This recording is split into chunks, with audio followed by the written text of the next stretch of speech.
করে আমাদের মা বোনরা এই ভুলটা করে ফেলে। কেউ মারা গেলে এরা ৩-৪ জন একসাথে হইয়া এমন এমন কবিতা বলবে আপনি জিন্দিগিতেও শোনেন নাই। কিভাবে যেন মিলায় মিলায় বলে, হায় রে ওমকে রে তোমকে রে, কিভাবে কিভাবে সুন্দরভাবে আজীব এক সিস্টেমের কিছু কিছু বলে কথাবার্তা। তাহলে দেখি আপনাদের পরীক্ষা হোক। চোখে অশ্রু আসা নিষেধ না, অন্তর ব্যতীত হওয়া নিষেধ না, উল্টা পাল্টা কথা বলা নিষেধ। এটা হলো নবীজি বলতেছেন, শোনো, চোখের পানির কারণে মৃত ব্যক্তিকে আযাব দেওয়া হয় না, অন্তর ব্যতীত হওয়ার কারণে আযাব দেওয়া হয় না। ওয়ালাকিন ইউআযযিবু বিহাদা, তবে এটার কারণে আযাব দেওয়া হয়। কোনটা? আশারা ইলা লিসানিহি, নবীজি জিহ্বা দেখিয়ে বললেন এটার কারণে আযাব দেওয়া হয়। এবার হাদিসের শেষে যেটা আসছে দেখেন, ওয়াকানা উমর রাদিয়াল্লাহু তাআলা আন ইয়াদরিবু ফীহি বিল আসা ওয়া ইয়ারমি বিল হিজারা ওয়া ইয়াহসি বিত তুরাব। ওমর ফারুক রাদিয়াল্লাহু তাআলা আনহু যদি দেখতেন কেউ বিলাপ করে, কান্নাকাটি করে, ওমর ফারুক যদি দেখতেন কেউ বিলাপ করে আর কান্নাকাটি করে, বিলাপ মানে হলো চোখ দিয়ে পানি বের হয়, মুখ দিয়ে উল্টা পাল্টা কথা বের হয়, হযরত ওমর লাঠি দিয়ে তাকে আঘাত করতেন। ওয়ারমি বিল হিজারা, পাথর মারতেন, মেরে বলতেন এই থামো। ওয়াহসি বিত তুরাব, মুখের মধ্যে বালু ঢুকায় বসায় রাখতেন, মুখে বালু দিয়া মুখ বন্ধ রাখো, কান্দো ঠিক আছে, কান্না করো ঠিক আছে, অন্তর ব্যতীত হইছে ঠিক আছে, মুখে এগুলো কি বের হইতেছে, বালু দিয়া বসায় রাখো, বুঝে থাকো। এই হাদিসে আসছে ইন্নাল মাইয়িতা ইউআযাবু বিবুকাই আহলিহি আলাইহি, মৃত ব্যক্তিকে আযাব দেওয়া হয় তার পরিবারের বিলাপের কারণে তাকে আযাব দেওয়া হয়, কিন্তু বিলাপ ছাড়া যদি চোখে পানি আসে, অন্তর ব্যতীত হয়, এই কারণে তাকে আযাব দেওয়া হয় না। তাহলে প্রিয় ভাইয়ারা, গুরুত্বপূর্ণ কথা, চোখে পানি আসতে পারে, অন্তর ব্যতীত হতে পারে, আমরা শোকাহত হতে পারি, জিহ্বায় উল্টা পাল্টা কথা আনবো না। কেউ যদি দেখেন এরকম উল্টা পাল্টা কথা বইলা কান্নাকাটি করে, আস্তে তাকে থামিয়ে দিবেন, বলেন ইনশাআল্লাহ। কয় নাম্বার দৃষ্টান্ত গেল? ৩। দৃষ্টান্ত নাম্বার ৪, এটাও বুখারীর হাদিস, 2798 নম্বর হাদিস, 2798। এই হাদিসের বর্ণনাকারী সাহাবী আনাস ইবনু মালিক রাদিয়াল্লাহু তাআলা। মুতার যুদ্ধে নবীজি সাহাবায়ে কেরামকে পাঠাইছে। মুতার যুদ্ধে ৩ জনকে নবী সেনাপতি করে পাঠালেন। একজনের নাম যায়েদ ইবনে হারেসা, আরেকজন জাফর ইবনে আবি তালেব, আরেকজন আব্দুল্লাহ ইবনে রাওয়াহা রাদিয়াল্লাহু তাআলা আনহু। এই ৩ জনকে মুতার যুদ্ধে সেনাপতি করে পাঠাইলেন। নবী বলে দিলেন, যায়েদ প্রথম নেতৃত্ব দিবে, যায়েদ যদি শহীদ হয়ে যায় এরপর জাফর পতাকা নিবে, সে যদি শহীদ হয়ে যায় আব্দুল্লাহ ইবনে রাওয়াহা পতাকা নিবে, আব্দুল্লাহ ইবনে রাওয়াহা সেও যদি শহীদ হয়ে যায় সাহাবীদের মধ্যে অন্য কেউ পতাকা নিবে। এই ৩ জনকে নবী বলছে যদি শহীদ হয়, যদি শহীদ হয়, যদি শহীদ হয়। সাহাবায়ে কেরাম বুঝতে পারছে নবী বলছে যদি শহীদ হয়, তার মানে আমরা নিশ্চিত শহীদ হব।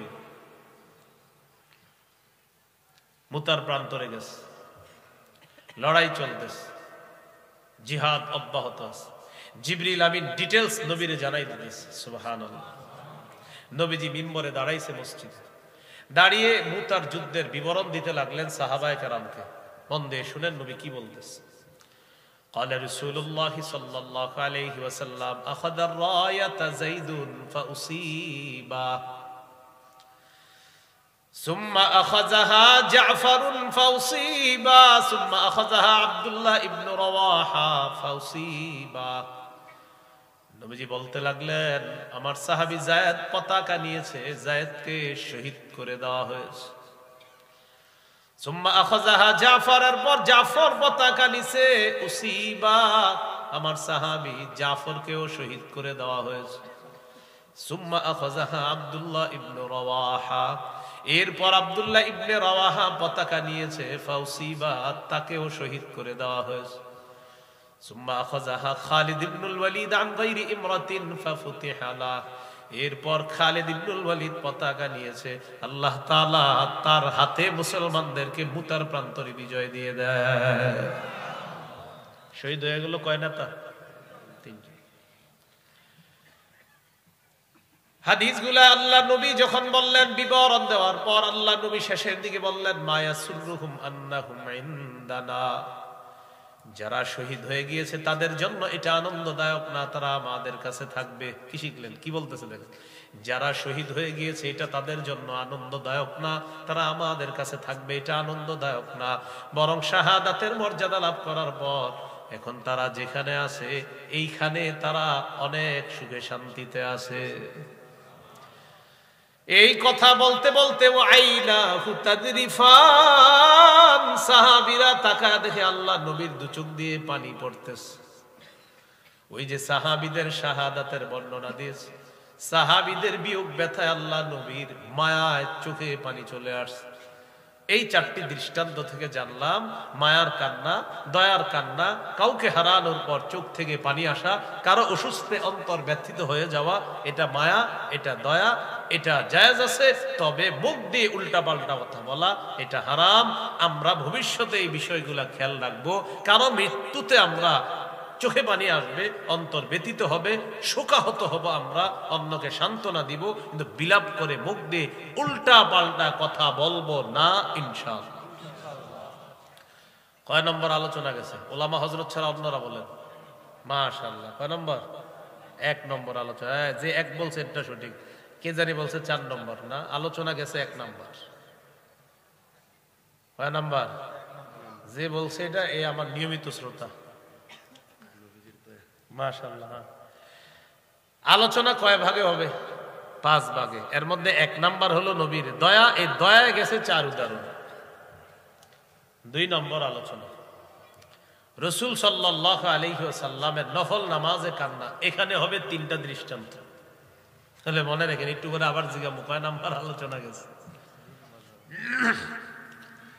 নফল নামাজে রাসূল সাল্লাল্লাহু আলাইহি সাল্লামের কান্না। এই ব্যাপারে আমরা 3টি দৃষ্টান্ত আমরা জানবো ইনশাআল্লাহ। 1 নম্বর দৃষ্টান্ত নাসাই হাদিসের কিতাব, এই কিতাবের 1214 নম্বর হাদিস, 1214। এই হাদিসের মধ্যে আসছে মুতাররিফ, বলেন মুতাররিফ রাহমাতুল্লাহ তার বাবা থেকে হাদিস বর্ণনা করছে। ছেলের নাম মুতাররিফ। এই মুতাররিফ রাহমাতুল্লাহি আলাইহি তার বাবা থেকে হাদিস বর্ণনা করছে। তার বাবা বলেন, আতাইতুন নবিয়্য সাল্লাল্লাহু আলাইহি ওয়াসাল্লাম, আমি নবীজির কাছে গেলাম। ওয়া হুয়া ইউসাল্লি, গিয়ে দেখি আল্লাহ নবী নফল নামাজ পড়তেছে। ওয়ালি জাউফিহি আজিজুন কাআজিজিল মিরজাল ইয়ানি ইয়াবকি। আল্লাহ নবীর কাছে গেলাম, যাওয়ার পর দেখি আল্লাহ নবী নফল নামাজ পড়তেছে। নবীর বুকের ভিতরে ডেকচির মধ্যে পানি টকবক করলে কলসির মধ্যে ওই টকবক পানির যেমন আওয়াজ হয়, আল্লাহ নবীর বুকের ভিতর এমন আওয়াজ হচ্ছিল। আমি তাকায় দেখি ইয়ানি ইয়াবকি, আল্লাহ নবীর চোখে পানি আসতেছে আর নবীর বুকের ভিতর কেমন যেন ডেকচির মতো একটা আওয়াজ হচ্ছিল। নফল নামাজে রাসূল সাল্লাল্লাহু আলাইহি সাল্লাম কান্না। 2 নাম্বার দৃষ্টান্ত, হাদিসের একটা কিতাব আছে মুসনাদে আহমদ, 1023 নম্বর হাদিস। এই হাদিসের বর্ণনাকারী আলী রাদিয়াল্লাহু তাআলা, তিনি বলেন, আন আলী ইবনে আবি তালিব রাদিয়াল্লাহু তাআলা আন মা কানা ফিনা ফারিসুন ইয়াওমা বদরিন গায়রুল মিকদাদ রাদিয়াল্লাহু তাআলা আন। আলী রাদিয়াল্লাহু তাআলা আনহু বলেন, বদর যুদ্ধের দিন মিকদাদ রাদিয়াল্লাহু তাআলা আনহু ছাড়া আর কারো ঘোড়সওয়ার ছিল না। আমাদের মাঝে একজন ঘোড়সওয়ার ছিলেন বদর যুদ্ধের দিন, তিনি হলেন মিকদাদ রাদিয়াল্লাহু তাআলা। তিনি ছাড়া আর কোনো ঘোড়সওয়ার ছিল না আমাদের মাঝে। তো হযরত আলী বলেন, ওয়ালাকাদ রাআইতুনা ওয়া মা ফিনা ইল্লা নাইম। আমি সবাইরে দেখলাম কি করে বদর যুদ্ধের আগের দিন, দেখি সবাই ঘুমায়, সাহাবীরা সবাই ঘুমায়। সেনাপতিকে খুঁজতে লাগলাম। সেনাপতিকে মুহাম্মদ সাল্লাল্লাহু আলাইহি ওয়াসাল্লাম, রাসূলুল্লাহ সাল্লাল্লাহু আলাইহি ওয়াসাল্লাম। হযরত আলী বলেন, ইল্লা রাসূলুল্লাহ সাল্লাল্লাহু আলাইহি ওয়াসাল্লাম তাহতা শাজারাতিন ইউসাল্লি ওয়া ইয়াবকি হাত্তা আসবাহা।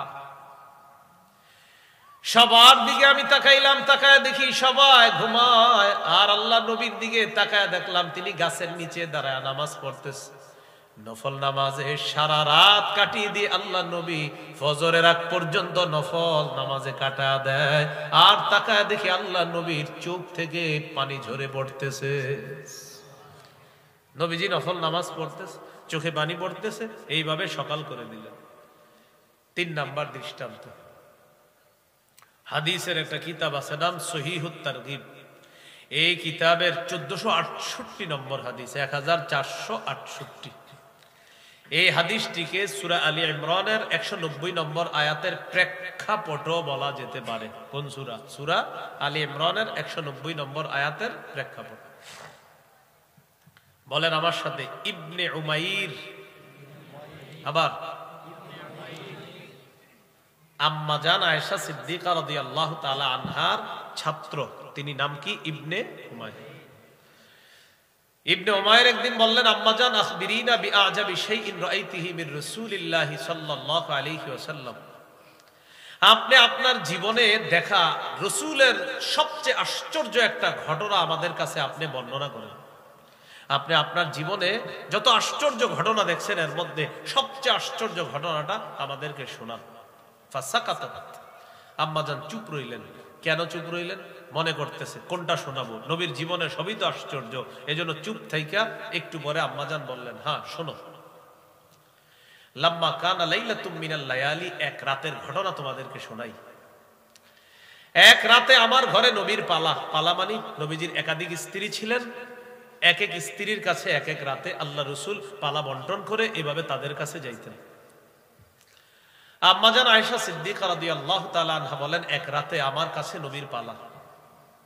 নবীজি আমাকে বললেন, দারিনি আতাআব্বাদিল লাইলাতা লিরাব্বি, আয়েশা তুমি কি আজকে আমার একটু সুযোগ দিবা?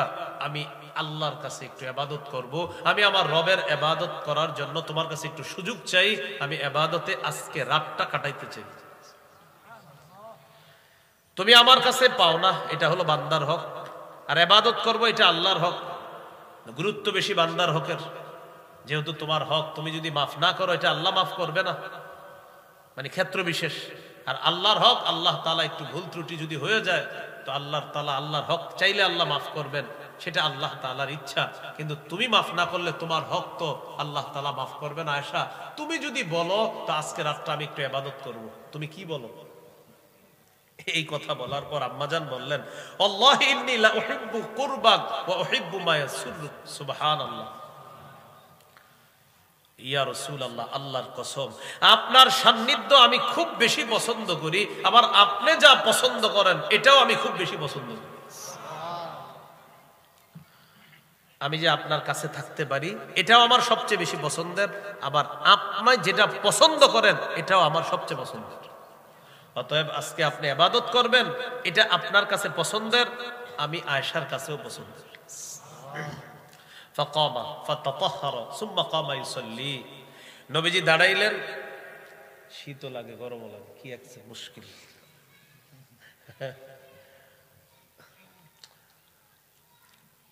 যাই হোক, এটা আপনারা টেনশন নেওয়ার কিছু নেই। রাসূলুল্লাহ সাল্লাল্লাহু আলাইহি সাল্লাম দাঁড়াইলেন, ওযু করলেন, নামাজে দাঁড়াইলেন। নামাজে দাঁড়ানোর পর বাকা, নামাজের মধ্যে কান্না শুরু করছে। ফালাম ইয়াজাল ইয়াবকি, কাঁদতেছে আর কাঁদতেছে। আম্মাজান বলেন, হাত্তা বাল্লা হিজরা, কাঁদতে কাঁদতে গাল ভিজায় ফেলছে। আম্মাজান বলেন, ওয়া কানা জালিসান ফাবাকা ফালাম ইয়াজাল ইয়াবকি হাত্তা বাল্লা লিহিয়াতা।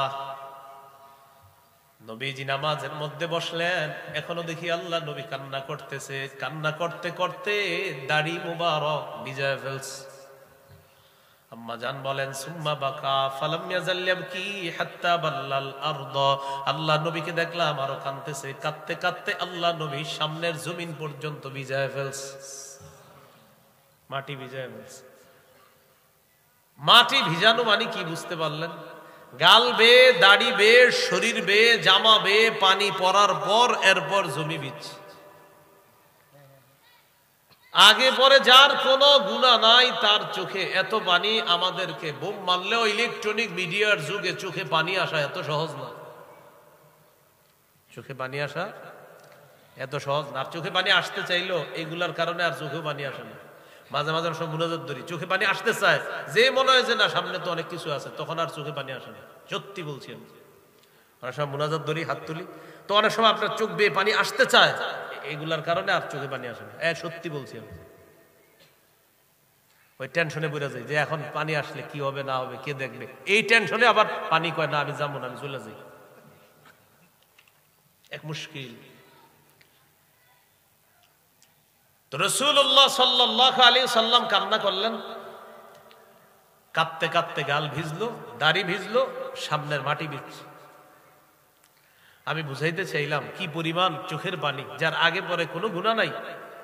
আল্লাহ তাআলা কোরআনে বলে কিছু মানুষ এমন তাদের কলব পাথরের চেয়ে শক্ত, পাথর ফেটে পানি বের হয়, তো কিছু মানুষের কলব এত শক্ত চোখ দিয়ে পানি আসে না।